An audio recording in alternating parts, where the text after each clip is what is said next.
Hi friends, అందరికీ good evening అండి. అందరూ ఎలా ఉన్నారు? ఈ వీడియో యూట్యూబ్లో అప్లోడ్ పెట్టానండి. భోగి రోజు షూట్ చేసింది. లేట్గా పోస్ట్ పెడతాను, ఎందుకంటే ఎడిటింగ్ అదంతా చేయాలి కదా. నేను బిజీగా ఉండటం వల్ల లేట్ పోస్ట్ అవుతుంది. యూట్యూబ్లోకి వెళ్ళి చూడండి. ఫ్రెండ్స్, ఇది ఈరోజు మనం ఏం చేస్తున్నాం తెలుసా? పొంగలి, పులిహోర, గారి, పూర్ణాలు అవన్నీ చేస్తున్నాం ఈరోజు. ఎన్ని ఐటమ్స్ తెలుసా?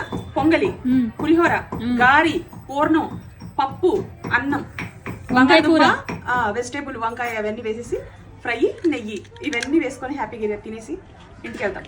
అందరికీ కనుమ శుభాకాంక్షలు అండి. కనుమ పండుగ, భోగి పండుగ అన్నీ బాగా చేసుకోండి. ఈరోజు భోగి కదా, పొద్దున్నే భోగి మంటలు వేసుకొని ఫుల్ నైట్ అంతా నిద్ర లేదు.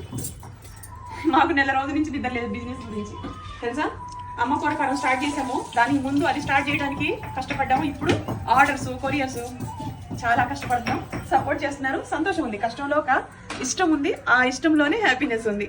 ఓకే, ఈరోజు ఆవు పాలు వేసి చేస్తున్నాను. ఆవు పాలు తక్కువ వండుతున్నాను, స్వీట్ తక్కువ తింటున్నాం కదా. సిరి, ఇదేంటో తెలుసా? దీంట్లో మన గుళ్ళలో ప్రసాదం పెడతారు కదా, అమ్మవారి గుళ్ళో, వెంకటేశ్వర గుళ్ళో, ఎక్కడైనా ప్రసాదం పెడతారు కదా, ఎంత కమ్మగా ఉంటుంది కదా. అలాంటి పులిహోర పౌడర్ నేను తయారు చేశాను. మనం దీనికి ఒక 2 స్పూన్లు వేసేసుకోవాలమ్మా. హాఫ్ కేజీకి అయితే 2 స్పూన్లు వేసేసుకోవాలి. ఇక తాళింపు పెట్టేసుకొని చింతపండు గుజ్జు వేసేసుకొని బాగా ఈ చింతపండు గుజ్జు మరుగుతున్నప్పుడే ఈ 2 స్పూన్లు వేసేసుకొని తగినంత సాల్ట్ మనం అన్నంలో వేసుకుంటాము. ఈ గుజ్జు సరిపడా ఈ గుజ్జులో కూడా వేసేసుకొని గుజ్జు ఇప్పుడు చింతపండు 100 గ్రాముల చింతపండుకి మనకి ఎంత సాల్ట్ పడిద్దో అంత వేసేసుకొని చక్కగా చేసేసుకుంటే అసలు హోమ్ మేడ్ పసుపు కుంకులు పట్టించి చేసాము. ఇది పూజనికి కానీ, ఇంట్లో పసుపు కుంకాలు పెట్టాలన్నా, మనం గడపకు రాసుకోవాలన్నా, వంటలో కానీ దేంట్లోకైనా సరేనండి, ఎటువంటి మీకు కలర్స్ లేకుండా చేసిన హోమ్ మేడ్ పసుపు.